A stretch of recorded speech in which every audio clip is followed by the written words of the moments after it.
Shalom semuanya. Happy Chinese New Year bagi semuanya.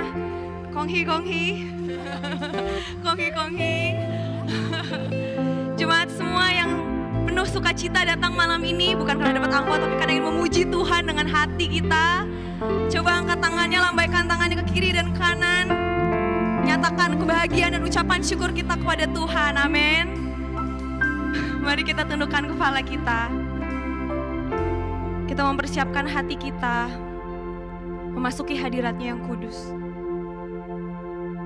Bapa yang sungguh baik Tuhan, kami ingin berucap syukur Tuhan atas semua perbuatan-Mu yang ajaib Tuhan dalam hidup kami Tuhan. Kami menyadari Tuhan bahwa Engkau baik, teramat baik dalam hidup kami Tuhan. Kalau malam ini Tuhan kami bisa berada di sini, kami percaya itu bukanlah sebuah kebetulan Tuhan. Kami percaya ada rencana-Mu yang ajaib Tuhan bagi setiap kami Tuhan. Malam ini Tuhan kami kembali datang Tuhan. Dengan hati yang penuh kerinduan untuk mengucap syukur, memuji, memuliakan nama-Mu. Memberikan penyembahan-Mu yang terbaik Tuhan. Ucapan syukur kami yang terbaik. Engkau ambil alih kebaktian kami malam ini dari awal pertengahan hingga akhir. Engkau lawat hati kami, Engkau buka hati kami, Kau berikan kami kekuatan yang baru, damai sejahtera yang baru Tuhan. Terima kasih Tuhan, kami menyerahkan semua kebaktian kami, hati kami Tuhan, malam ini di dalam nama-Mu. Di dalam nama-Mu, jemaat semua yang siap mengucap syukur, memuji muliakan umat Tuhan, katakan amin.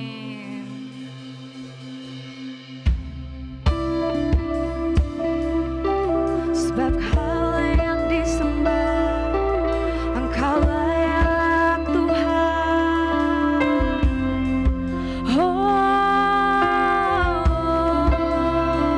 Engkau layak Tuhan, Engkau layak Tuhan.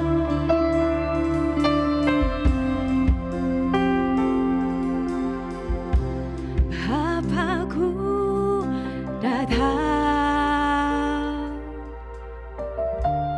menyembah-Mu di sini. Ku percaya ada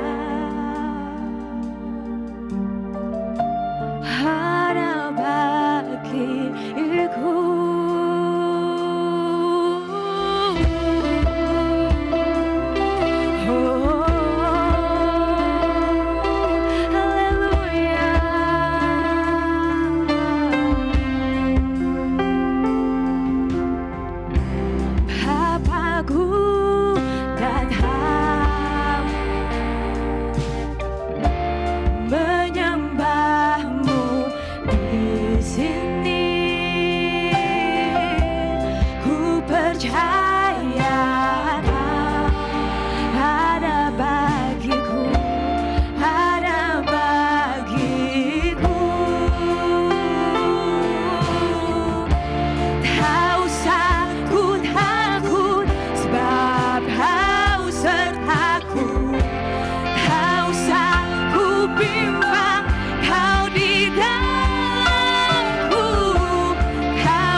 kiri kanannya sambil bilang, engkau adalah sahabat Tuhan. Engkau adalah sahabat Tuhan. Engkau adalah sahabat Tuhan.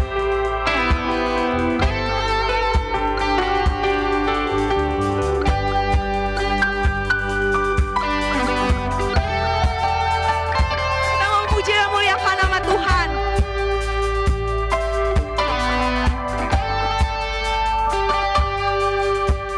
Who am I that you are mindful of me, that you hear me when I call? Is it true that you are thinking of me, how you love me?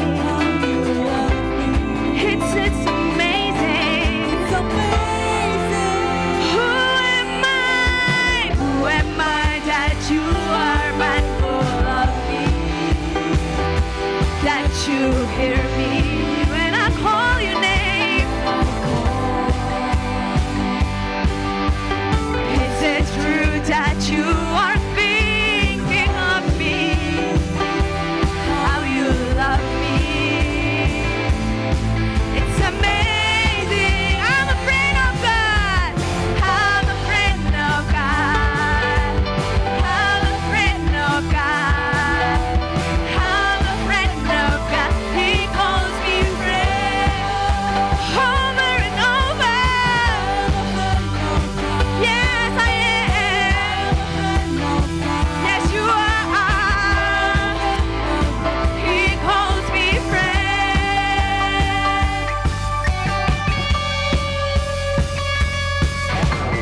Who am I that you are mindful of me, that you hear me when I call your name?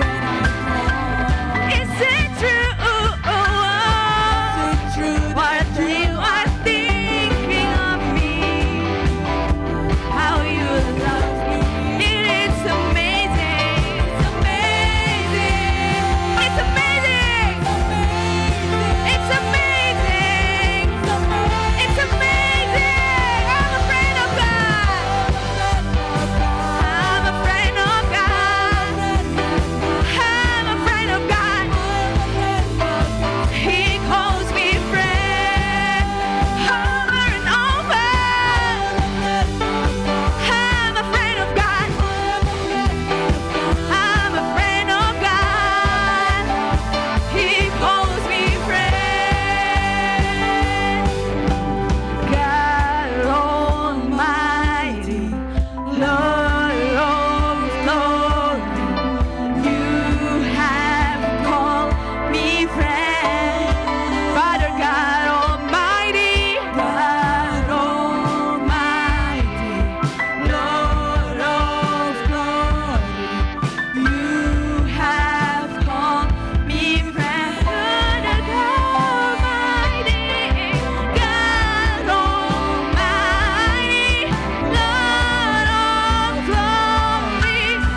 jika Allah di pihak kita, siapa dapat melawan? Mari umat pemenang, angkat suaramu.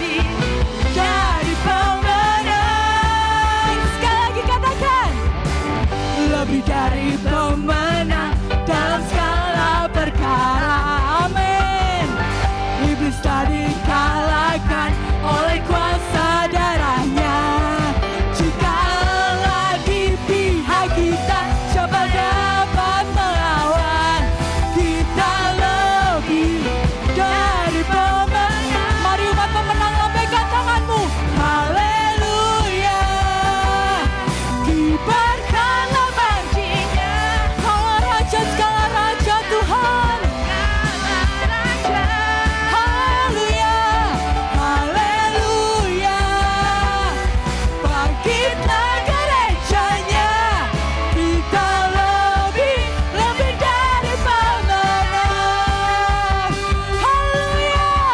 Kami adalah umat pilihan-Mu Tuhan. Kami lebih dari pemenang.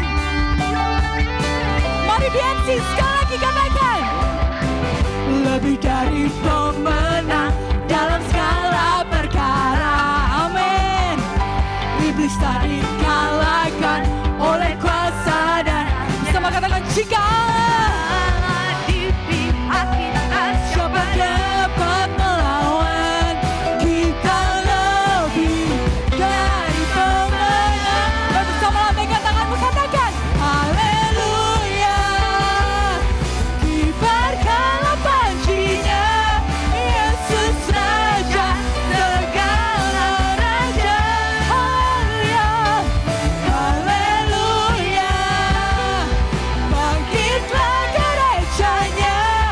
Kita lebih dari pemenang.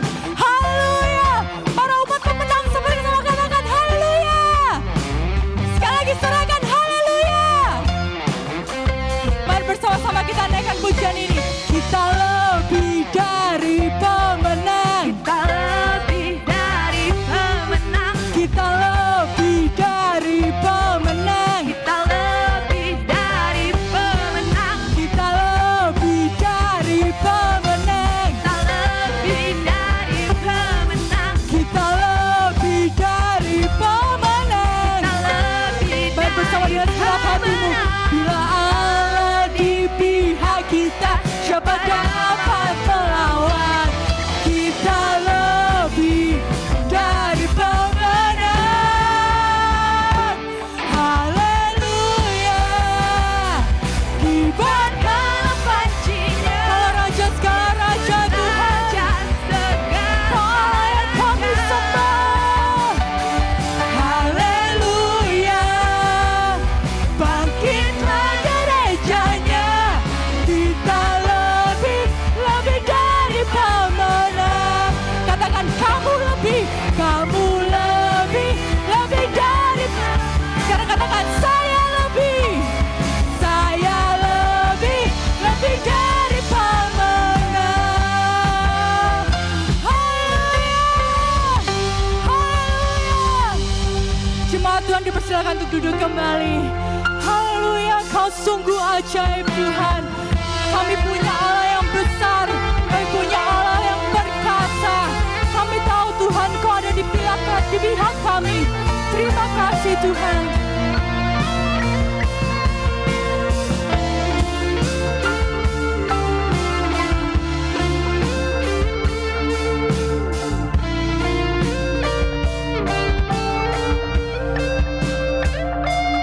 Ku hidup karena percaya Kau yang berjanji setia.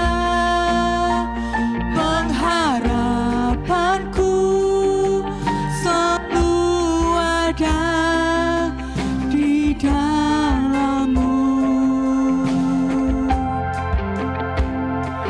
Ku tidak akan menyerah meski dalam kesesakan.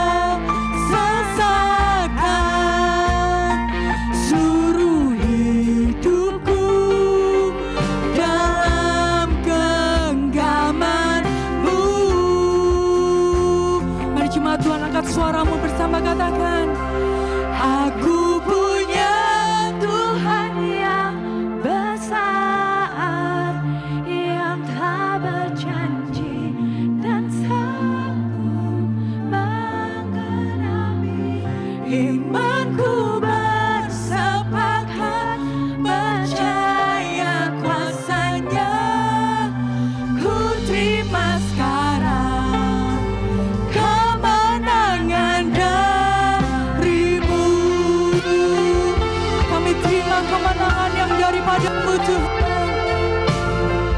Terima kasih Tuhan. Ku hidup karena percaya, sebab Kau Allah kami yang setia Tuhan. Berjanji setia, pengharapanku selalu ada di dalam-Mu. Kami tidak akan menyerah Tuhan, ku tidak akan menyerah, meski dalam kesesatan. Seluruh hidup kami hanya bagi-Mu Tuhan. Hidupku dalam genggaman. Mari saudara jemaat Tuhan untuk bangkit berdiri bersama-sama. Mari kita deklarasikan, aku punya Tuhan yang besar. Aku punya Tuhan yang besar, yang tak berjanji dan sanggup menggenapi imanku bersamakan. Percaya kuasanya, ku terima sekarang kemenangan darimu. Sekali lagi dengan segenap hatimu, aku punya Tuhan yang besar. Kau punya Allah yang ajaib Tuhan, dan sanggup menggenapi imanku bersamakan. Percaya kuasanya, ku terima sekarang kemenangan. Mari dengan segenap hatimu katakan, aku punya Tuhan yang besar. Kau punya Tuhan yang besar, Tuhan yang menggenapi setiap janjinya, menggenapi imanku bersamakan. Percaya kuasanya, ku terima sekarang kemenangan darimu. Ku terima sekarang, ku terima, kami terima Tuhan. Ku terima sekarang kemenangan darimu.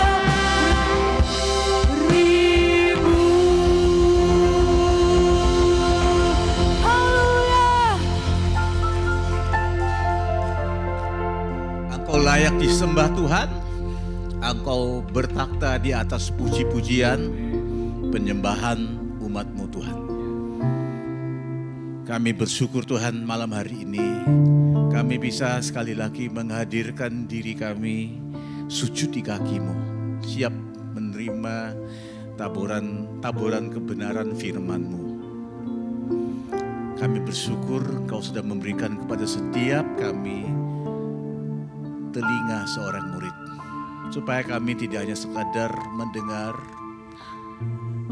menangkap isi hati-Mu, tapi kami memposisikan diri kami supaya mau menjadi pelaku firman-Mu Tuhan.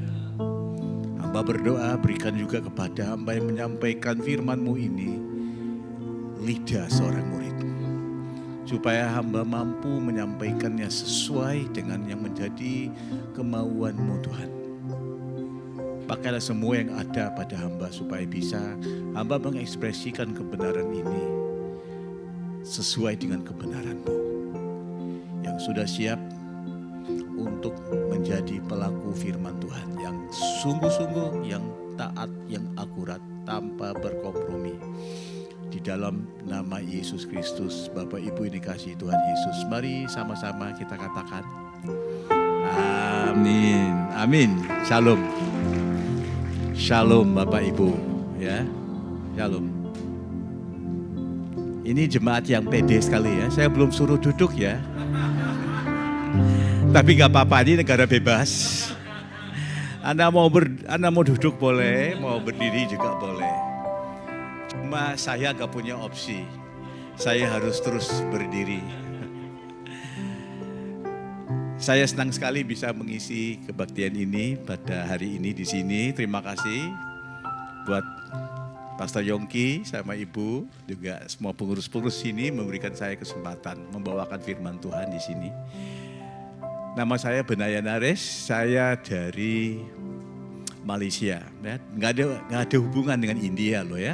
Nah, tapi saya tahu Anda banyak sekali penasarannya loh. Orang ini ngomongnya seperti ini, tapi penampilannya kayak orang India, tapi menurut dia bukan orang India ya. Supaya Anda bisa konsentrasi pada firman Tuhan dan tidak terlalu memikirkan tentang latar belakang saya, izinkan saya menjelaskan saja ya. Saya besar dan lahir di Malaysia, tapi nenek moyang saya itu pindah dari negara asal kami, namanya Sri Lanka. Nah, coba aja lihat wajah saya. Kan langka orang begini, wajahnya juga seri-seri kan. Nah, ya kurang lebih begitu. Kenapa saya bisa berbahasa Indonesia seperti ini ya, yang agak kelepotan ini, tapi oke-oke lah bisa ngerti kan. Saya sudah bolak-balik pelayanan di Indonesia itu sudah 30 sekian tahun ya. Oke. Nah, saya tidak tahu yang lebih tua saya atau Pastor Yongki. Nanti Pastor Yongki udah punya paspor saya, jadi dia udah tahu usia saya. Dia ada kelebihan, saya juga harus menuntut juga melihat paspornya dia. Supaya saya bisa hitung-hitungan. Nanti Pastor Yongki saya tahu akan bentar lagi akan kalkulasi loh ya. Karena saya sudah kenal Tuhan dari 43 tahun yang lalu. Nah, bukan berarti usia saya 44 tahun ya. Nah, usia saya sudah hampir 60 tahun. Nah, dan saya sudah melayani Tuhan sekitar 33 tahun. Ya, demikian sedikit tentang saya. Mari kita melihat PowerPoint saya. Ada PowerPoint kan? Nah, dulu-dulu waktu sebelum saya menyiapkan PowerPoint-nya, saya khotbahnya tanpa pakai PowerPoint. Tapi khotbah saya tetap ada power dan ada poin. Nah, sekarang saya pakai PowerPoint, mudah-mudahan powernya masih ada. Poin selalu ada saudara ya. Nah, kapan waktunya ibadah ini selesai? Setelah saya menyampaikan 3 poin. Sekarang ini belum 1 poin pun ya. Anda hitung-hitung aja. Setelah 3 poin, udah dekatlah selesai khotbah saya saudara ya. Nah, saya diundang oleh Pastor Lukas dari Philadelphia untuk mengisi di BMC ini.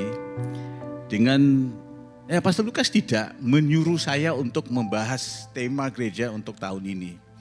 Tapi dia memberikan kepada saya juga ya temanya ya. Jadi walaupun dia bilang bebas saya bisa ngisi apa aja, tapi tetap saja dia memberikan tema itu kan, artinya kan dalam arti kata yang lain harus juga ngisi itu kan. Nah, berbobot sekali saudara ya tema ini, Future Foresight. Jadi saya juga tidak mau kalah bobotnya. Saya membalas, saya pakai juga yang kata di situ dunia fuka. Nah, supaya saya tidak kalah juga pamornya, supaya Bapak Ibu tahu saya juga bisa ngomong-ngomong yang keren-keren loh ya. Nah, nanti saya jelaskan apa itu fuka. Mari saya memberikan pengertian saya tentang Future Foresight. Future Foresight saudara merupakan buat saya satu panggilan untuk kita yang penuh dengan dipenuhi Roh Kudus ini hidup menurut satu standar yang lebih tinggi daripada apa yang sedang kita alami sekarang. Lalu standar itu menjadi aspirasi. Selalunya kita akan hidup melalui kita selalu akan hidup bersandarkan aspirasi supaya kita itu selalu ada sesuatu untuk kita lihat ke depannya saudara. Aspirasi saudara ya. Jadi setiap waktu kita mau dipakai oleh Tuhan, dibentuk oleh Tuhan, makin hari makin ke level dan tingkat yang lebih tinggi saudara. Lalu hidup dalam standarnya Tuhan itu yang memang aspirasi yang lebih tinggi daripada apa yang ada dalam kondisi hidup kita sekarang ini saudara, membutuhkan kita meyakini apa yang kita tidak bisa terlihat. Nah, oke. Sebentar ya Pak, saya titipkan juga ini Pak, ya, supaya nggak hilang. Nah, nanti daripada saya sampaikan khotbah, saya baca itu. Nah, sekali lagi ya, future foresight itu membutuhkan kita hidup menurut satu standar yang menjadi aspirasi yang lebih tinggi daripada apa yang kita alami sekarang. Lalu kita selalu percaya aspirasi itu akan membawa kita mengalami apa yang lebih gede daripada apa yang kita sudah alami, saudara. Lalu kita mesti hidup menurut keyakinan bahwa waktu kita meyakini apa yang tidak terlihat, satu hari nanti kita akan melihat apa yang kita yakini. When you believe in that which you cannot see at this moment, the day will come when you will be able to see what you have believed in. Nah itu future foresight. Bukannya sesuatu kita mengalami satu pengalaman dalam Tuhan, tiba-tiba kita melihat satu penglihatan. Bukan seperti itu. Ini merupakan suatu wawasan yang Tuhan bukakan dalam hidup kita pada waktu kita terus berjalan di dalam Tuhan. Nah, dunia VUCA itu bukan satu istilah yang saya sendiri yang ciptakan. Tidak, saya ambil dari buku-buku yang membicarakan tentang forecasting, saudara. Memang dunia VUCA ini, dunia yang labil, yang fluktuatif. Satu harinya naik, besoknya turun, saudara. Kondisi dunia memang kita tahu tidak stabil, lalu labil lah, saudara. Dan kita juga tahu, sekalipun kita ini adalah anak-anak Tuhan, kita juga menghadapi banyak ketidakpastian, sama seperti orang lain. Kita pun tidak terkecuali dari itu. Itu U-nya, saudara ya, uncertainty. Kita juga menghadapi yang namanya kompleksitas. Dan banyak yang ambigu, saudara. Saya mau tahu, Bapak Ibu tahu bahwa dunia VUCA itu bukan sesuatu hal yang baru yang muncul di abad ke-21 ini, saudara. Dalam Alkitab juga ada, saudara. Sepanjang hari ini di Philadelphia ibadah pertama, kedua, saya mengisi tentang orang bernama Abraham. Abram kemudian jadi Abraham. Dan malam ini juga akan saya sambung lagi, tapi masuk ke dalam Kejadian pasal 22. Dunia VUCA itu membicarakan sesuatu yang kita tidak bisa kendalikan. Itu di luar, dunia luar. Kita nggak bisa kontrol itu, saudara. Tapi Bapak Ibu, kalau dengar khotbah saya mesti catat loh ya. Nah, karena banyak hal yang saya akan sampaikan, nah, itu mesti catat. Kalau nggak catat saya nggak jamin masuk surga loh ya. Kecuali otakmu itu otak komputer yang saya nggak yakin ini ya. Tolong catat. Dulu di gereja ada satu jemaat, cuman dia saja yang rajin catat. Yang lain tidak pernah catat. Lalu waktu saya khotbah saya cuma lihat dia aja. Nanti supaya saya terus lihat dia catat, saya semangat. Nah, jadi Bapak Ibu kalau nanti Anda merasakan saya melihat Anda itu karena Anda rajin catat. Nah, jemaat itu luar biasa rajinnya catat. Karena waktu saya berhenti berbicara, saya lihat dia terus catat aja, saudara. Ya, Anda duduk sini main, saya nggak suruh main juga ya. Nggak apa-apa, ini posisi yang benar. Nah, coba ini co-pilot saya, siapa namanya? Marcel, bagus. Coba kita kasih tepukan buat dia. Nah, Anda sudah dapat upahmu di depan manusia, nanti di surga nggak dapat ya. Mau upah di surga atau di sini? Oke, nggak usah tupukin dia. Kita bu aja. Saudara, catat. VUCA itu bicara dunia yang di luar. Tapi selain daripada itu, setiap dari kita mengalami satu dunia di dalam. Untuk kita bisa mendapat future foresight, itu hidup menurut satu keyakinan tentang apa yang kita belum bisa lihat. Suatu hari nanti kita akan mengalami apa yang kita yakini, saudara. Perlu bukan saja mengatasi tantangan dari dunia yang luar, yang volatile, yang tidak penuh dengan ketidakpastian, kompleksitas, ambigu. Harus juga mengatasi dunia di dalam, saudara. Nah, saya ilustrasikan sesimpel ini. Setiap dari kita tidak hidup sendiri, pasti akan menjalin hubungan dengan orang lain. Itu pun sudah membuat satu kompleksitas. Catat ya. Saya kalau berhubung dengan beliau, Marcel ini, cuma 2 orang ya. Sebelum bahkan saya berhubungan dengan dia, kalau saya tidak mau berhubungan dengan siapapun, saya sudah punya 3 cara pandang yang bermain dalam hati saya.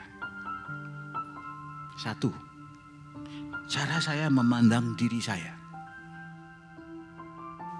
Kemudian cara saya memandang orang lain. Dan ini belum tentu berdasarkan kebenaran.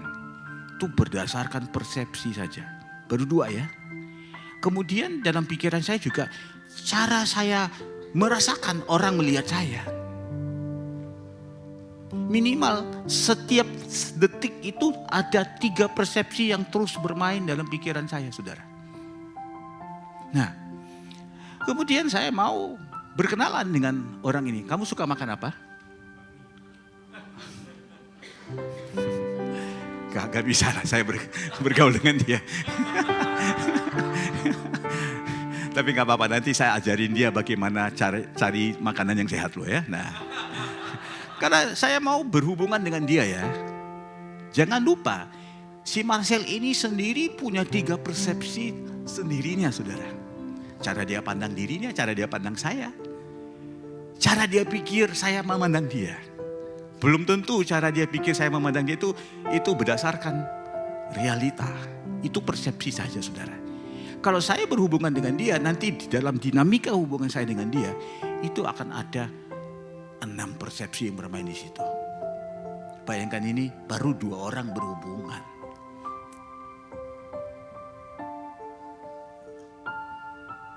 Sekarang bayangkan dunia orang seperti istri saya. Istri saya lahir dalam keluarga, papanya punya istri 3, anak 26. Si Ayub aja baru punya anak 10, kalah. Ayub punya anak 10, kemudian semuanya mati kan, kemudian dikasih 10 lagi kan. Masih kalah sama mertua saya yang 26. Saya pernah dengar cerita dari istri saya. Nah ceritanya gini, 3 istri itu mereka tinggal di satu kota. Rumah beda. Kadang-kadang 1 tahun itu 3 istri bersamaan itu akan hamil. Waktu anak-anak itu masuk sekolah, mereka masuk sekolah tahun yang sama, kelas yang sama. Dan mereka tidak tahu bahwa orang tua mereka tuh punya keluarga yang lain. Waktu masuk sekolah itu dikasih tahu oleh gurunya, loh ternyata kalian ini punya ayah yang sama. Baru tahu waktu itu, saudara, bayangkan. Lalu satu hari istri saya mengajak ini saudara tirinya itu pulang ke rumahnya main di situ. Papanya pulang kerja, tanya sama istri saya, nih teman kamu dari sekolah ya? Dia nggak tahu itu anaknya sendiri. Anda jangan ketawa. Anda kadang-kadang ketemu teman gereja pun sudah lupa namanya. Karena Anda lihat orang di luar juga nanti tahu itu orang yang kemarin Anda duduk sebelahnya itu. Nah, jadi dunia yang kompleksitas, saudara. Kompleksitas. Coba ya, saya sama dia berapa orang nih? Ada berapa persepsi? Nah, catat. Bagaimana cara menghitung berapa persepsi yang bermain antara hubungan antara lebih dari 1 orang ya. Kalau 2 orang, ambil angka 2 dikalikan dengan 2 plus 1. Jadi 2 dikalikan 3 jadi 6. Ngerti? Ngerti kan? Nah, bayangkan dalam keluarga mertua saya, ada mertua, ada istri 3, ada anak 26. Berarti dalam keluarga itu ada 30 orang. Sekarang Anda hitung. Ada berapa macam persepsi yang bermain di dalam keluarga itu. Ini bukan pertanyaan yang cuman akademis ya. Saya mau Anda hitung. Kan saya sudah kasih rumusnya. Ngapain saya kasih rumusnya kalau tidak mau hitung? Gak mungkin dia kan, dia mesti main keyboard. Ya 30. Kalikan 30 plus 1, 30 kali 31. Gak apa-apa lah. Anda minta hitung juga gak mau. Saya ngitung lah gak apa-apa ya. 930 macam persepsi. Lalu waktu saya berkenalan dengan istri saya baru sadar kenapa hubungan saya dengan dia itu cukup kompleks. Saya dengan dia aja sudah 6 persepsi. Tapi dia membawa dalam dunia di dalam dirinya sendiri, dunia internalnya dia membawa ya dinamika daripada hubungan 930 macam persepsi. Makanya saudara, butuh kita dipenuhi roh kebenaran itu. Mudah-mudahan Tuhan berbicara kepada kita malam hari ini lewat Kejadian pasal 22 ayat 1 sampai 14. Bagaimana menang di dalam dunia fuka. Belum lagi dunia internal kita yang bermacam-macam persepsi mewarnai diri. Ini baru persepsi, belum bicara lagi pengertian akan kebenaran. Bapak Ibu sudah siap? Ayo Marcel, lebih kencang lagi. Kalau Anda main begitu, saya khotbahnya 2 jam. Saya udah dari pagi bertugas, saya maunya selesai cepat. Coba main lebih kencang lagi. Kalau saya khotbah lebih dari waktu yang diberikan ke saya, itu salahnya dia.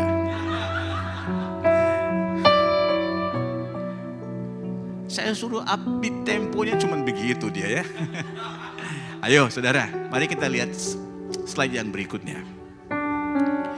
Saya kasih rumusnya. Nanti Anda akan lihat contohnya, teladannya dinyatakan di dalam teks yang kita akan bacakan dari Kejadian 22 ayat 1 sampai ayat 14. Oke? Nah, dengerin penjelasan saya. Bagaimana kita bisa menang di dalam dunia fuka? Siapapun orang yang bertekad, sudah berkomitmen, punya niat yang sudah 100%, sudah bulat. Dia bertekad akan bertindak, melakukan kebaikan, melakukan kebenaran, serta tetap percaya pada kebaikan Allah. Tetap percaya bahwa Allah yang ada itu bukan saja Allah yang wujud, tapi Allah yang baik. Dalam segala sesuatu yang dia lewati, biarpun dia lewati yang namanya fluktuatif, yang namanya penuh dengan tidak kepastian, kompleksitas, ambigu, gak jelas, ini nanti akan ujung-ujungnya kemana. Dia tetap percaya semua itu adalah sesuatu yang diizinkan oleh Allah yang baik. Saudara, kalau membaca Ayub ada 42 pasal loh ya. 42 pasal kan? Yang ngomong aja iya. Kan kau pelit. 42 pasal. Tapi jangan salah, itu ada iblis di situ masuk. Tapi iblis perannya itu selesai pasal 2. Putaran pertama iblis minta supaya si Ayub ini dikasih ujian. Pasal 1, pasal 2 minta lagi ujian. Selesai 2 kali. Sudah itu iblis sudah hilang. Iblis itu bukan watak utama di dalam Ayub. Karena Ayub pada 42 pasal, sisa 40 pasal itu gak ada disebut pun iblis. Yang terjadi dalam 40 pasal sisanya itu adalah apa yang saya tuliskan di sini. Satu ujian untuk melihat apakah manusia itu akan tetap berkomitmen untuk mau melakukan kebaikan dan kebenaran, dan tetap percaya bahwa di balik semua yang terjadi ini adalah satu Allah yang tetap bersifat baik. Dan di dalam Allah ini semuanya itu selalu baik, biarpun apa yang diizinkan terjadi. Meskipun yang dihadapi oleh orang itu, dia sudah dalam diri dalamnya, bagian hidup dalamnya itu, dia sudah kehilangan dorongan. Dia sudah kehilangan keinginan. Dia sudah kehilangan mood. Dia sudah kehilangan desire-nya. Yang ada cuma intention-nya. Emosinya hilang, motivasinya hilang. Tapi dia tetap bertekad mau melakukan kebaikan dan kebenaran. Meski dia tidak bisa melihat lagi tanda-tanda yang jelas akan Allah yang baik. Tidak bisa juga melihat tanda-tanda mukjizat yang ada itu, saudara. Dia harus melewati 40 pasal itu tanpa ada mukjizat. Orang seperti itu akan menang di dunia fuka. Karena itu di pasal 42 Ayub ada kemenangan dalam hidup Ayub. Iblis tidak gentar kepada orang yang punya desire yang hebat. Karena silap hari desire itu hilang. Apabila desire itu hilang bagaimana loh ya. Nah, saya malu-malu sama tadi teman-teman saya di situ.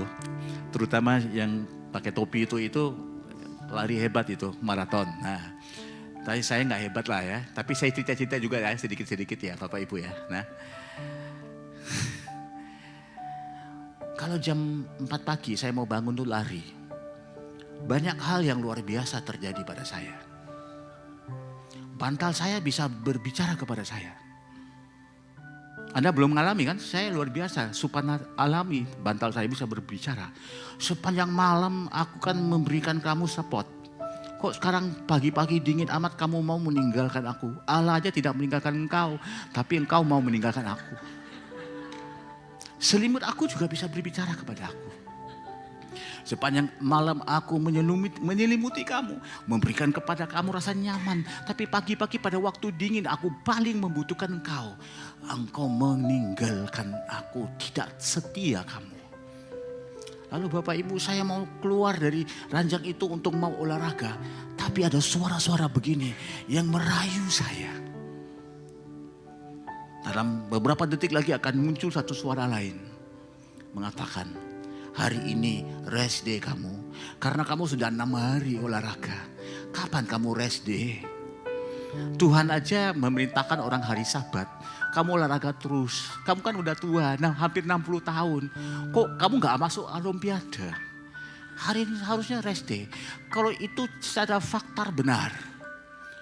Mumpung ada satu suara lain ngomong. Kalau dalam 5 detik kamu tidak keluar dari ranjang ini. Dalam 1 jam lagi kamu akan menyesal. Dan hari ini kamu tidak akan olahraga. Kalau mulai hari ini kamu sudah termakan dengan alasan begini. Akan mulai satu tren yang besok pagi akan suaranya lebih kencang lagi. Dalam 5 detik kamu keluar daripada ranjang ini. Atau dalam 5 detik kamu merubahkan hidupmu. Seintens itu Bapak Ibu. Tapi saya tidak punya feeling mau keluar dari ranjang itu. Tapi saya tahu 5 detik. Kalau saya keluar, saya ke kamar mandi, saya mulai sikat gigi, semuanya akan baik. Itu saudara, manusia yang tidak bisa dikalahkan. Kalau dia jalan bukan ikut keinginan dan perasaan, dia jalan hanya dengan bertekad. Saya sudah committed, saya lakukan. Saya sudah 30 tahun nikah. Istri saya tidak ada dan kemungkinan ini tidak akan didengarin oleh beliau. Kan Anda jangan ketawa loh, ini mungkin juga pengalaman kalian. Kadang-kadang saya juga bangun pagi, bukan saja mendengar suara bantal ya. Saya melihat aja istri saya belum tentu mengasihi dia. Kan punya feeling in love itu kan. Tapi tetap saya mengasihi dia. Apabila manusia itu melakukan sesuatu bukan menurut perasaan, tetapi menurut komitmen, manusia itu tidak bisa terkalahkan oleh apapun. Anda akan menemukan manusia seperti itu di dalam kehidupan Abraham, Kejadian pasal 22. Silakan kita melihat slide yang berikutnya. Kejadian 22. Mulai dari ayat 1 ya, 14 ayat ya. Saya bacakan dulu ya. Bapak Ibu ada yang gak sabar-sabar. Kapan mau ditonjolkan itu ya. Poin-poinnya nanti aja. Mari kita lihat ini. Nah, Kejadian 22 ayat 1. Setelah semuanya itu Allah mencoba Abraham Dia berfirman kepadanya, Abraham. Lalu sahutnya Abraham kepada Tuhan, ya Tuhan. Dalam hitung-hitungan saya, ini adalah kali ke-8 Tuhan berbicara kepada Abraham.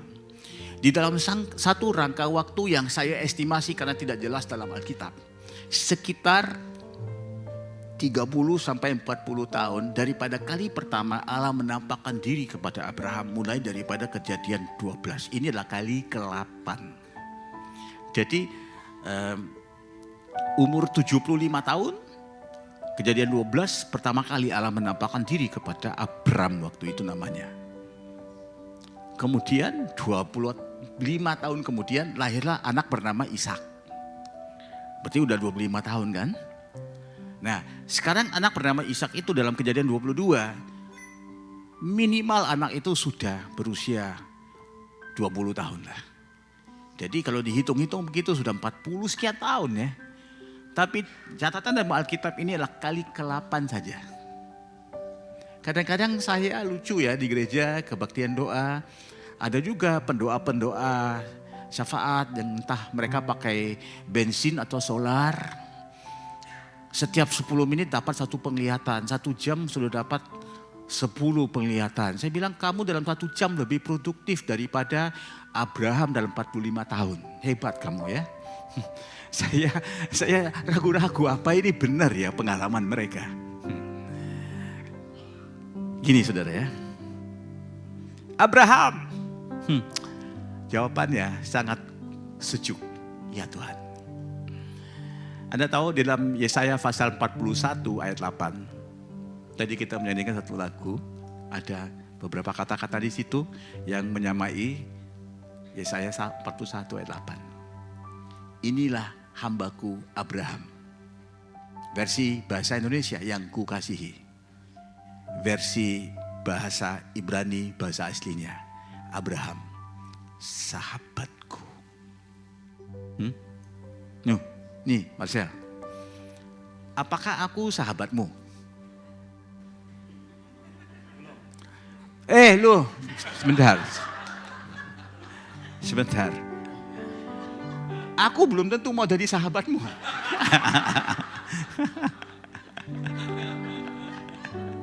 Nah, bisa aja saya merasakan engkau ini sahabatku. Tapi belum tentu engkau mau menganggap aku sahabatmu kan. Nah, kalau saya menganggap Tuhan itu sahabatku, itu dari sisi pandangan saya saja. Belum tentu dari sisinya Tuhan, saya ini sahabatnya Tuhan. Kalau saya menganggap Tuhan itu sahabatnya saya, itu karena Tuhan itu baik hati loh. Lalu saya mau menganggap Tuhan itu sahabatnya sendiri saya. Tapi buat Tuhan yang sempurna, yang maha kuasa, yang maha kudus, yang tidak membutuhkan apa-apa, mau menganggap seseorang itu sahabatnya dia. Lu itu kualitas hubungan yang luar biasa. Lalu mereka tuh ngomong itu seperti yang sudah bertemanan lama ya. Abraham, ya Tuhan. Hubungan yang sudah sangat dekat. Ayat kedua, ambillah anakmu yang tunggal itu, yang engkau kasihi, yakni Ishak. Pergilah ke tanah Moria, persembahkanlah Ishak di sana sebagai korban bakaran pada salah satu gunung yang akan kukatakan kepadamu. Ini bukan bicara fakta, ini bukan bicara reality. Karena fakta dan reality itu Abraham punya lebih dari satu anak. Abraham punya anak satu lagi bernama Ismail.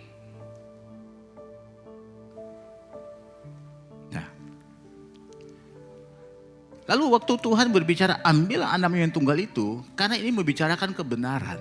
Mungkin kau punya anak lebih dari satu, tapi yang menjadi anak yang lewat perjanjian aku dengan engkau, itu cuma satu aja.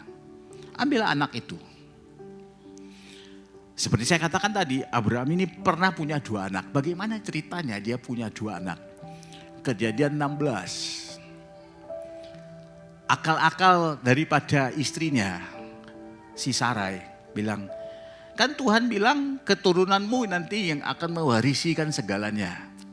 Yang penting keturunanmu kan. Coba aja kamu bersama dengan pembantu rumah tangga kita, Hagar. Mungkin dari dia bisa dapat anak. Tapi tetap keturunanmu diakal-akalin oleh Sarai. Lalu gara-gara ada Sarai, ada Ismail. Karena Abraham, atau waktu itu namanya Abram, itu taat dan patuh kepada suara istrinya loh ya.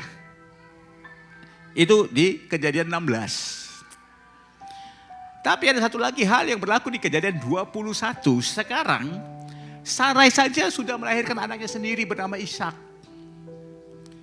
Dan waktu di rumah tangga itu ada 2 anak. Baru 2 anak saja. Jadi saya nggak bisa membayangkan rumah tangga mertua saya yang punya 26 anak sekalipun 3 rumah. Ini baru saja 2 anak, Ishak, Ismail itu udah bentrokan sehingga si Sarah ini tidak tahan lagi. Dia mau supaya Abraham itu mengusir Ismail. Siapa yang berbicara ini? Masih lagi Sarah. Sarah bilang kepada Abraham, usirlah anak hamba perempuan itu. Loh, anak ini ada karena aku mendengarkan suaramu dulu. Suaramu sekarang meminta aku mengusir anak ini. Mungkin dia tidak ada hubungan dengan kamu, tapi ini tetap darah dagingku sendiri, anakku sendiri. Kau usirlah dia. Lalu dalam Kejadian 21, Abraham itu sebel dengan permintaan Sarah. Kejutan. Tuhan berbicara kepada Abraham. Dengarilah istrimu.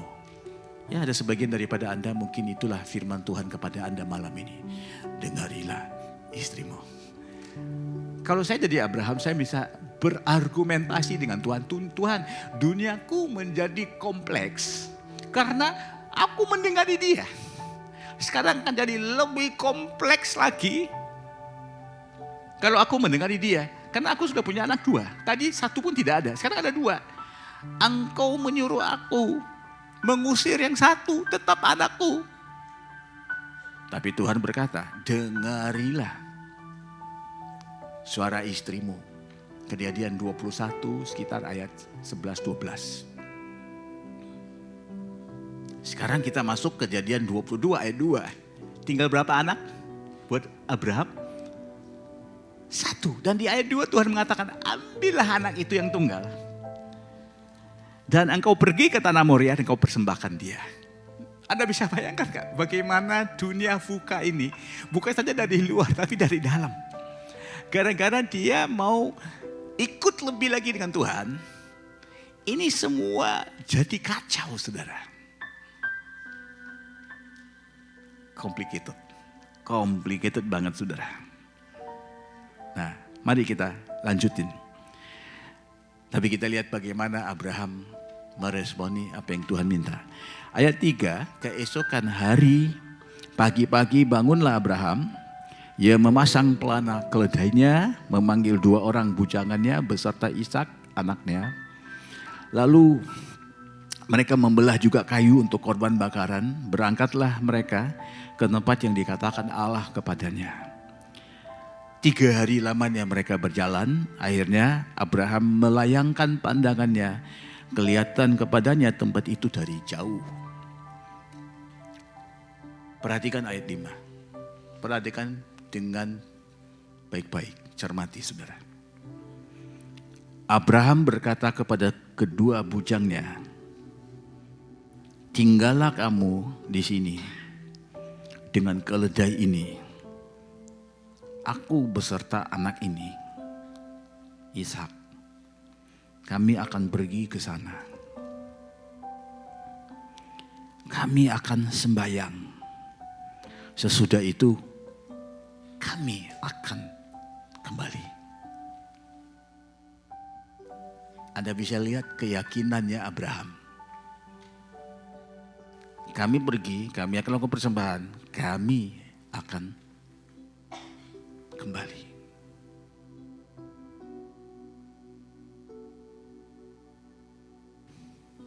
Catat itu saudara.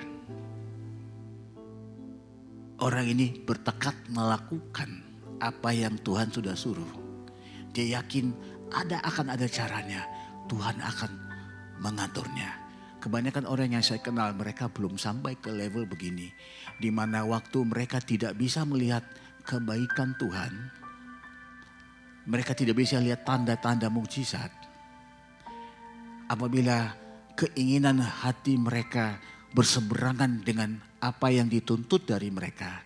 Mereka tidak bisa lagi maju.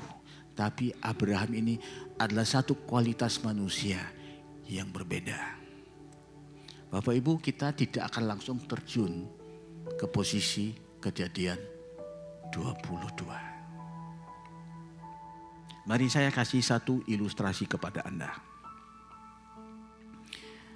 Katakan ada seorang ayah yang punya anaknya 2. Lalu bertiga mereka naik perahu.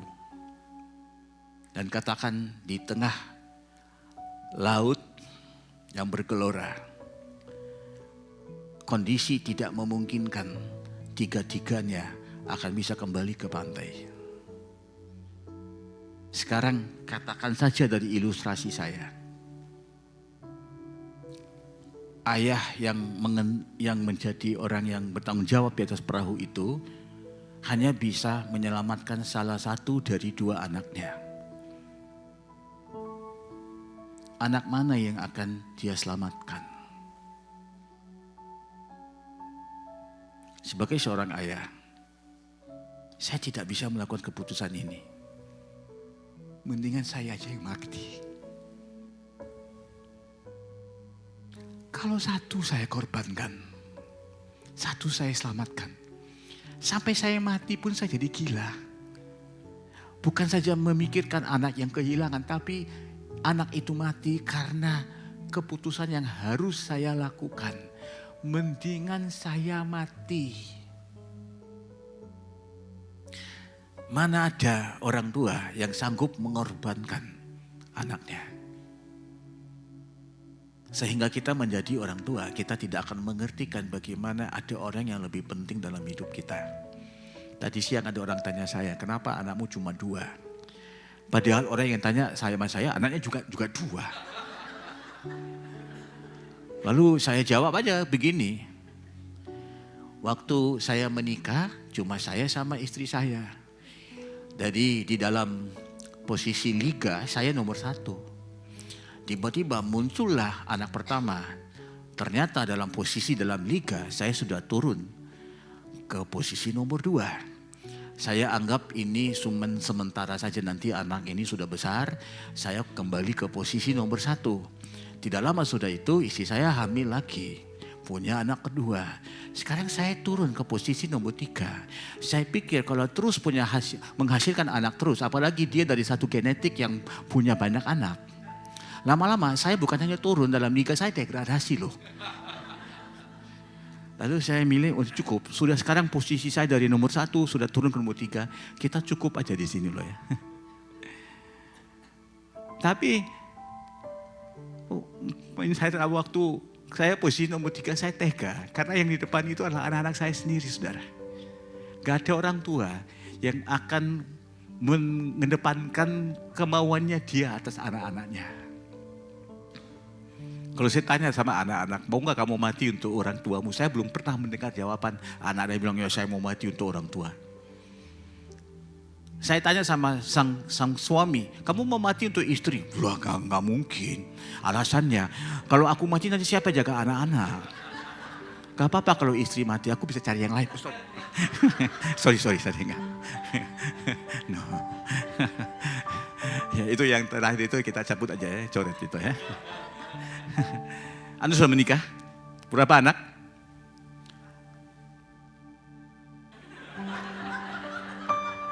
Kamu kurang fokus dalam pelayanan ya. Sudah 4 loh. Masih kemungkinan masih ada lagi mau nambah? Mana istrimu? Saya tanya sama dia dulu. Ya, bukan tergantung kamu loh, yang melahirkan bukan kamu kan? Berani dia bilang enggak, cukup. Emang dari anak pertama dia udah bilang udah cukup, tapi tetap terus ada terus kedua, ketiga, keempat. Nah, jadi bayangkan, mana ada orang tua yang sanggup mengorbankan anaknya. Orang tua yang berpikiran secara waras lebih mau mengorbankan dirinya. Habis. Bukankah Anda membaca dalam firman Tuhan? Begitu besarnya kasih Allah terhadap dunia ini. Sehingga dia mengorbankan putranya yang tunggal. Satu. Ternyata ada satu bapak yang mau mengorbankan anaknya yang satu untuk dunia. Bapak Ibu, saya bukan tipe ayah seperti itu. Saya tidak pernah akan mengorbankan anak saya untuk apa-apa saja. Istri saya orang Chinese loh ya. Anak-anak saya setengah matang, Hitachi, hitam tapi Cina. Saya tidak pernah mengizinkan istri saya suruh mereka untuk berkebun di luar. Saya bilang saya aja hitam begini susah-susah bisa dapat istri seperti kamu. Mereka tuh masih bagus. Jangan mereka dikorbankan jadi hitam. Mereka masih punya harapan di dunia ini. Jangan disuruh mereka berkebun di luar. Mereka dalam rumah aja dikasih sunscreen terus. Menyuruh mereka berkebun pun saya nggak sanggup, apalagi mau mengorbankan mereka. Di ayat 5 ini saudara menemukan satu titik pertemuan antara Abraham dengan Allah Bapa.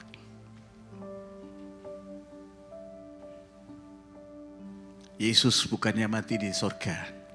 Yesus bukannya mati di kayu salib. Sebelum itu sudah ada satu kerelaan dari Bapaknya untuk mengutus anaknya. Mari kita lihat di ayat 6.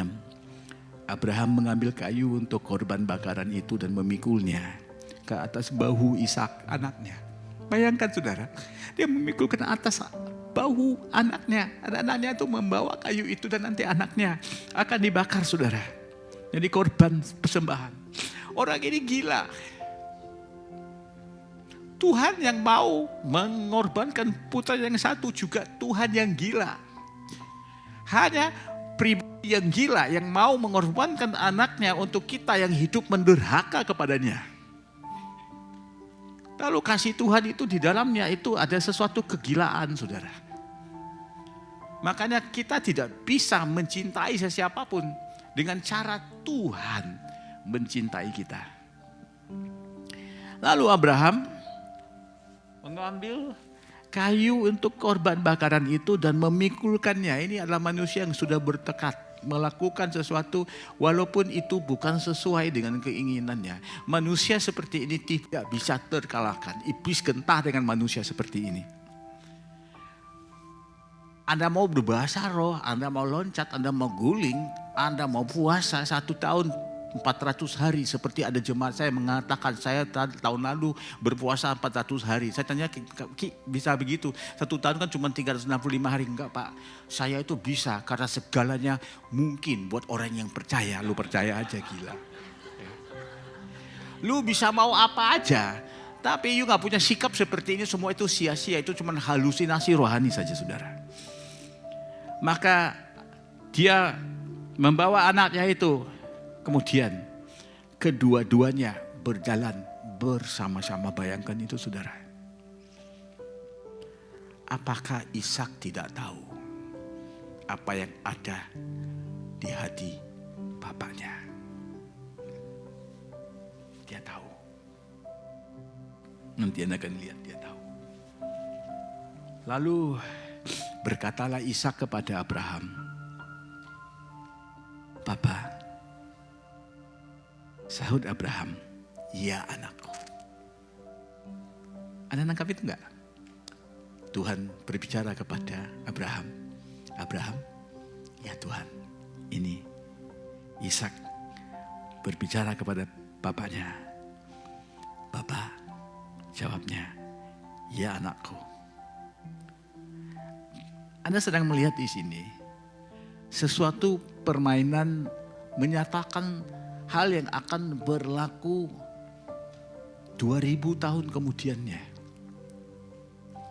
Anda tahu di Yohanes 8 Yesus mengatakan, sebelum Abraham aku sudah ada.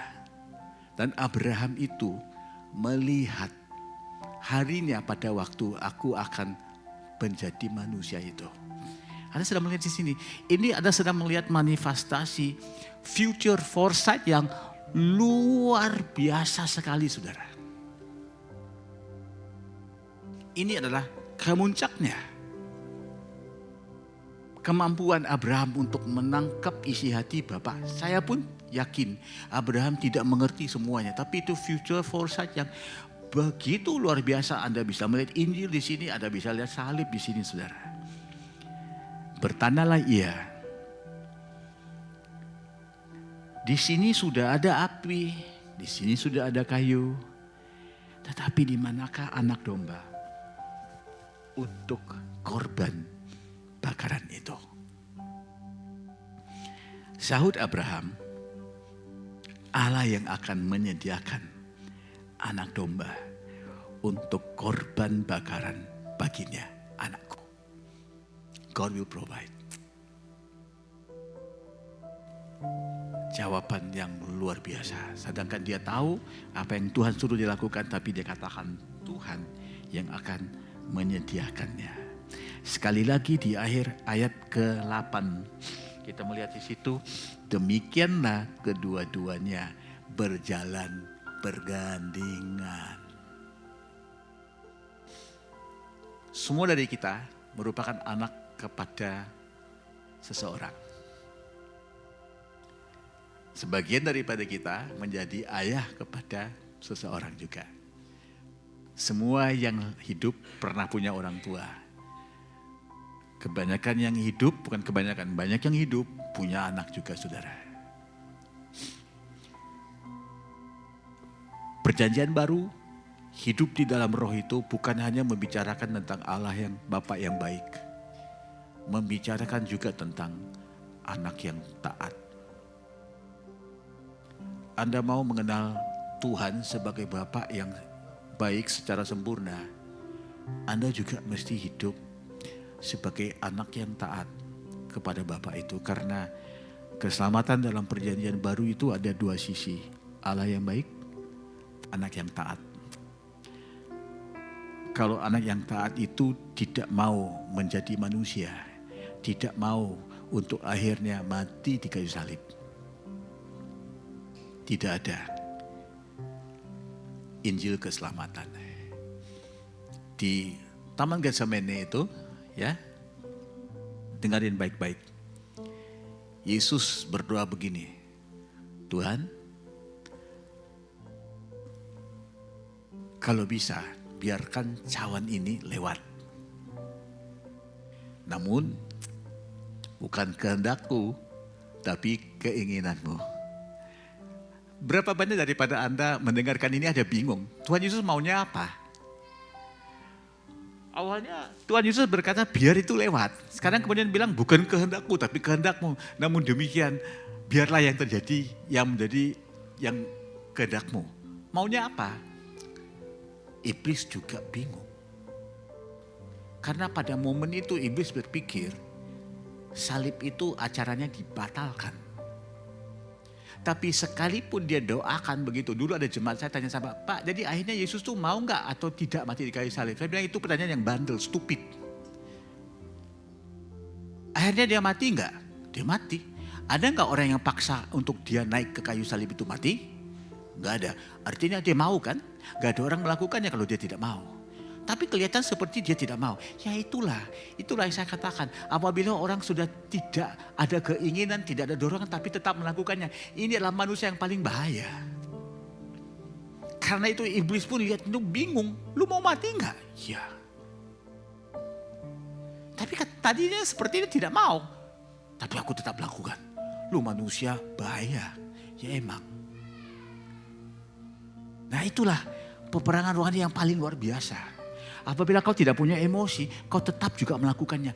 Ini yang paling bahaya buat iblis. Karena itu kita disodori dengan macam-macam pikiran bahwa itu harus mengikut perasaan lah, itu mesti ada dengar suara lah. Enggak. Tanpa mendengarkan suara orang mau melakukan itu luar biasa saudara. Lalu Yesus mengatakan, tidak ada seorang pun yang merebutkan nyawaku. Aku sendiri yang menyerahkannya. Kan ditulis tentang aku dalam gulungan kitab itu. Bahwa aku suka untuk melakukan kehendaknya. Aku mau untuk melakukan kehendaknya. Pada waktu aku tidak mau, aku masih mau. Keliru, iya. Karena manusia itu akan tetap melakukannya. Manusia yang akhirnya mati di kayu salib itu adalah manusia sedemikian sempurna. Kalau Anda menjadi anak-anak kepada orang tuamu. Kalaupun orang tuamu tidak merupakan orang tua yang perfect. Tetap Anda menjadi anak yang taat dan patuh. Itulah anak yang paling bahaya di mata iblis. Apabila Anda punya pasangan yang memang pasangan itu sudah tidak sesuai dengan apa yang menjadi keinginan hatimu. Anda belajar bahwa kekudusan itu melebihi kebahagiaan. Dan Anda tetap melakukan sesuai dengan janji-janji yang telah engkau nyatakan pada waktu Anda menikah itu. Itulah pasangan yang paling bahaya digentari oleh iblis. Di sini Anda melihat manusia bernama Abraham sedang menghadapi dunia luar yang volatile, uncertain, kompleks, ambiguous. Tapi dia juga mengatasi dan melawan pertentangan yang berlaku di dalam hatinya. Mana sekarang sudah ayat 9. Sampailah mereka ke tempat yang dikatakan Allah kepadanya. Lalu Abraham mendirikan mezbah di situ. Disusunnya kayu, diikatnya Ishak.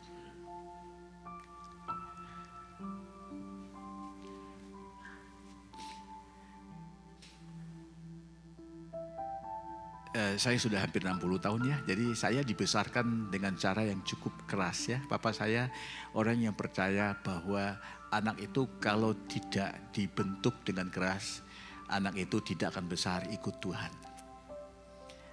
Kalau anak-anak saya hari ini saya lakukan demikian, mereka akan pasti marah. Kalaupun saya memberikan alasan, apa yang papa saya lakukan kepada saya masih hari ini bagus, produk yang bagus.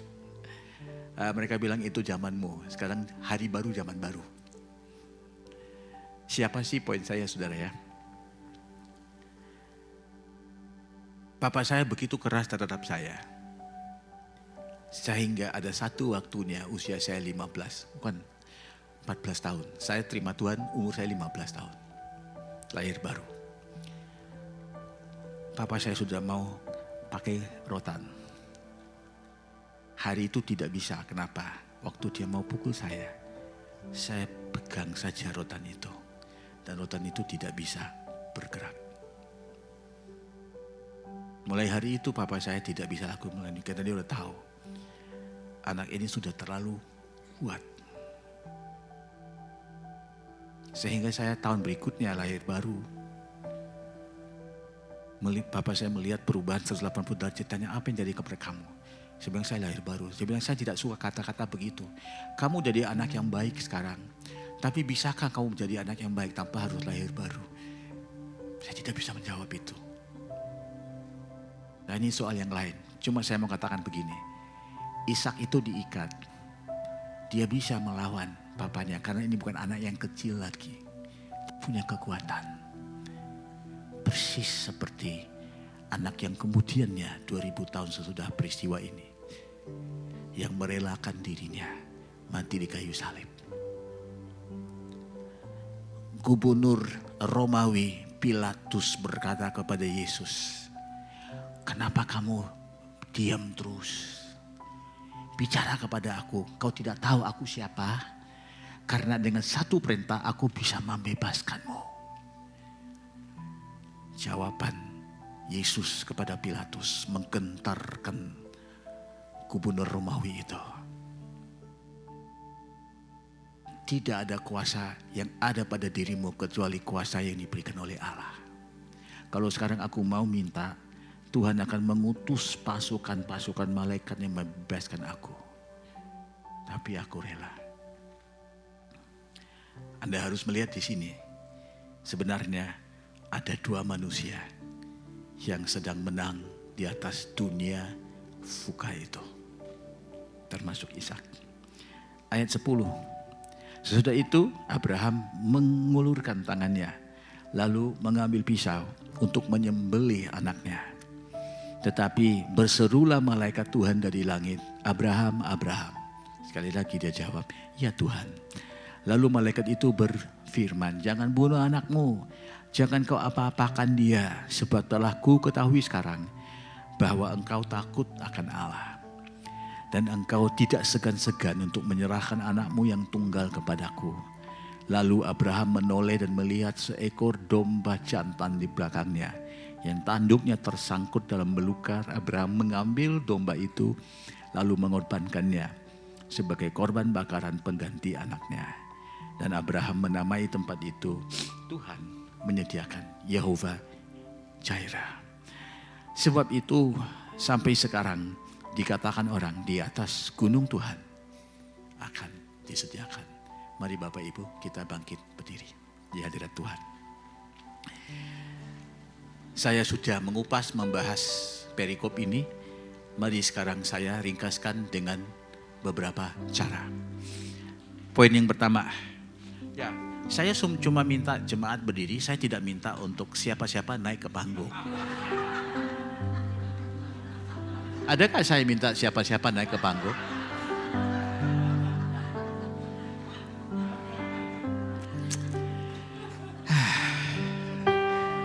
Tim di sini ada berapa orang ya?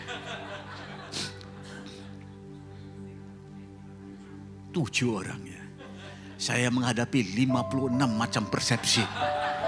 Saya jelas bilang mari kita berdiri. Saya tidak panggil siapa-siapa pun naik panggung. Ya. Iya enggak? Poin pertama, Abraham bertindak menurut mata hati. Ada waktunya di waktu kelam, di mana kita tidak bisa melihat. Di situ kita mesti pakai mata hati. Seperti di dalam kamar yang gelap. Di malam hari kau bangun, awalnya kau tidak bisa melihat. Lama-lama ada sedikit terang. Dan kemudiannya hatimu akan membimbingmu kalau Anda mau keluar dari kamar itu. Apabila Anda diizinkan Tuhan lewat masa kelam, disitulah Anda akan melatih mata hatimu. Abraham sudah melewati banyak masa kelam sebelum dia masuk ke dalam Kejadian 22. Lalu di Kejadian 22 dia berjalan dengan mata hatinya. Kedua, bertindak bersandarkan karakter Tuhan. Tuhan yang memanggil dia keluar dari Ur Kasdim, memanggil dia masuk ke tanah yang nanti ditunjukkan kepadanya. Tuhan itu sudah berulang kali membuktikan dirinya itu setia. Setelah 25 tahun mengaruniakan anak kepada istrinya Sarah. Tuhan seperti itu. Punya satu karakter yang tidak tiba-tiba berubah. Abraham yakin kepada hal itu. Itu namanya keintiman saudara. Yang ketiga saudara, bertindak di dalam pemahaman bersama. Ternyata yang naik ke gunung itu, yang mengerti tentang hatinya Tuhan, yang mau hidup di dalam kemenangan atas dunia fuka, itu bukan satu manusia saja, ada 2. Bapak Ibu, kita tidak tinggal hidup di dalam dunia ini sendiri. Kalaupun ada orang yang berkonflik dengan kita, tidak perlu kita berkonflik dengan orang itu. Kalaupun ada orang melakukan kesalahan, sudah bisa saja kita mengalah kepada orang tersebut, saudara. Bukan kalah, tapi mengalah. Tidak ada salahnya, saudara. Karena Anda jemaat yang malam ini dingin-dingin di luar, saya tahu Anda masuk sini karena di sini lebih hangat kan? Saya mau kasih Anda sedikit pantun ya. Saya mau tahu Anda ini jemaat yang responsif tidak ya. Nah, pantun ini meringkaskan khotbah saya malam ini. Demikian pantunnya, coba dimunculkan. Di Gunung Moria, iman diuji. Abraham yakin Tuhan peduli.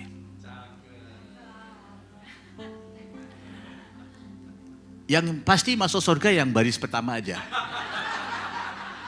Yang lain kita bawa aja ke Gunung Moria itu ya. Gue susah-susah bikin semua ini. Gak dapat penghargaan sama sekali. Gak apa-apa, gue tetap saja jalan. Bapak di sorga tak pernah lari. Pasti menyediakan berkat abadi.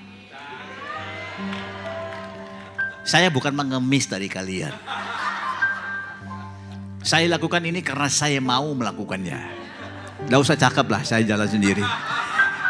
Ishak rela, hatinya teguh, percaya kebaikan Tuhan tidak rapuh. Kita pun harus melangkah penuh dalam iman, masa depan utuh. Marcel. Ya. Ini mau difoto saudara. Malam ini nanti sebelum tidur Anda bisa renungkan. Biasanya kalau saya sudah sediakan khotbah, saya selesaikan dengan catatan-catatan ini saudara. Ini ada renungan-renungan terakhir saya. Tidak ada satupun pertandingan yang dimenangkan di garis awal. Banyak yang memulai dengan antusias, tapi sedikit yang bisa mengakhiri dengan baik dan setia.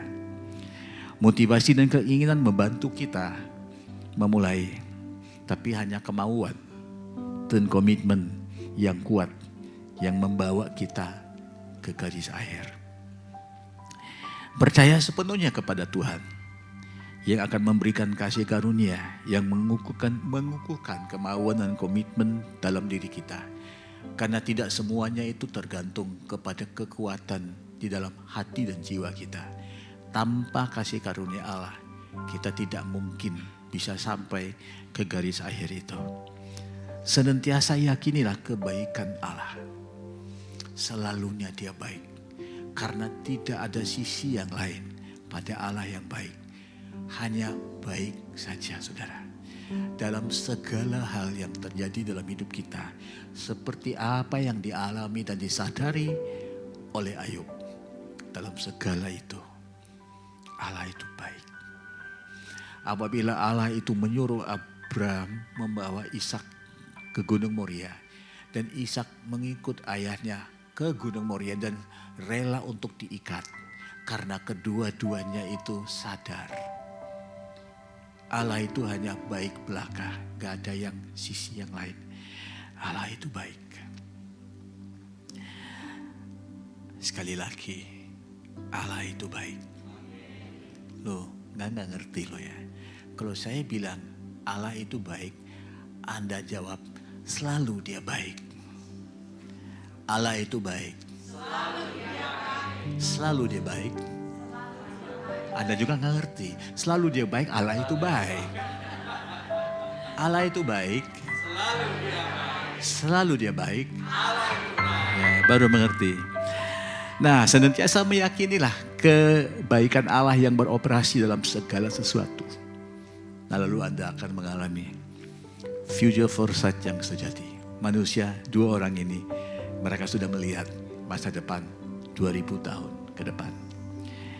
BMC New York tanggal 2 Februari 2025. Demikian Tuhan sudah berbicara kepada kita. Mari kita berdoa, saya undang tim PAW-nya naik ke. Tuhan, kami sudah mendengarkan sebagian dari kebenaran firman-Mu ini.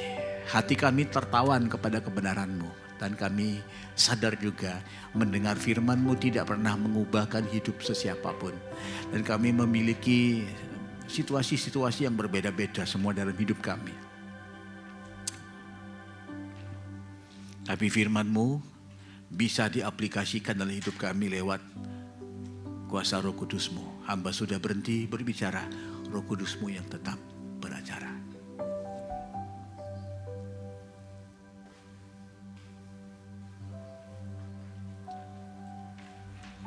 Kami mengizinkan Tuhan, Engkau beracara di tempat ini. Sesuai dengan apa yang Engkau inginkan.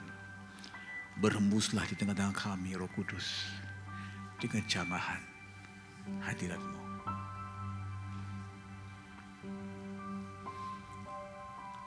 suburkan firman ini, suburkan hati kami, supaya apabila firman ini menyambung dengan tekad niat komitmen dalam hati kami, maka waktu kami meninggalkan tempat ini, kami akan melakukan sesuai dengan apa yang Kau inginkan.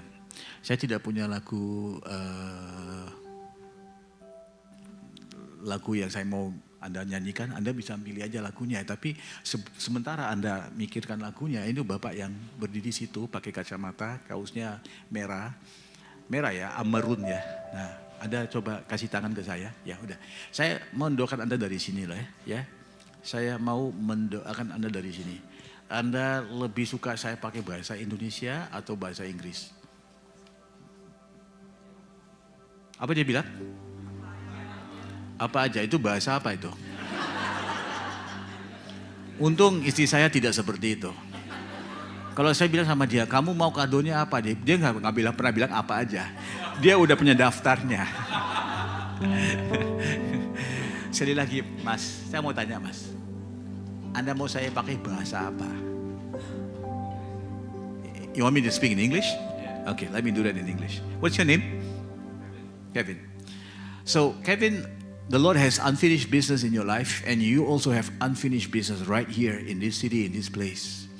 And the Lord wants you to know He's setting you and establishing you on a platform, on a pathway that is extremely stable. And since you have set your foot on this soil, there's no force, there's no person that's going to be able to remove you until it is time that the Lord so desires. And the Lord does not so desire in this season of time. There's going to be opportunity for you to travel in and out of the city, in and out of the state, in and out of the country. But here you are, and here the Lord has established you, and here is where you've had your heart set on. In light of Psalm 37 and verse 4, be established in what pleases the Lord and what pleases you, because both have a connection that is not breakable. And so the Lord is going to move in the next months that are coming ahead. He's going to move situations and people that you're going to be getting something put on your table, a offer, a situation that's been put on your table for you, that is going to be mind-blowing. You're going to be wondering which angel put that into the heart of the person to offer you something like this. Just coolly sign on the dotted line. Don't think twice. Just go for it. So Father, I want to just bring Kevin into your hands. I want to ask, Lord, that you will bless him. You will cause him to know that your hand is strong upon him, because at the time that he was 14 years old, there was a setback that happened in the immediate family. And at that time, it just seemed like everything was caving in. But we thank you, Lord, that you have come through for him a few times over. Now, Kevin, you got to recognize that you're not a self-made person, although you'd like to think so, but you're not. You would not have been here today if not for those sacrifices made by the people that you considered who let you down. Imperfect people they may be, but they did what they could, the best that they could, in every way that was humanly possible for them. And the Lord will just work on you until you find it in your heart to not pay back, but to show your gratitude. Father, I just want to release Kevin into your hands. And there is a situation of disappointment that you went through like a year and a half ago, or 18 months ago. The next one that's coming along is going to be good. So just hang back and see the Holy Spirit and the Lord do a good work in you. We just want to surrender you again. Surrender Kevin again into your hands, Lord. In Jesus' name, amen. Let's just worship the Lord. Mari kita menyembah Tuhan. Saya memberikan waktunya sepenuhnya kepada tim PAW-nya.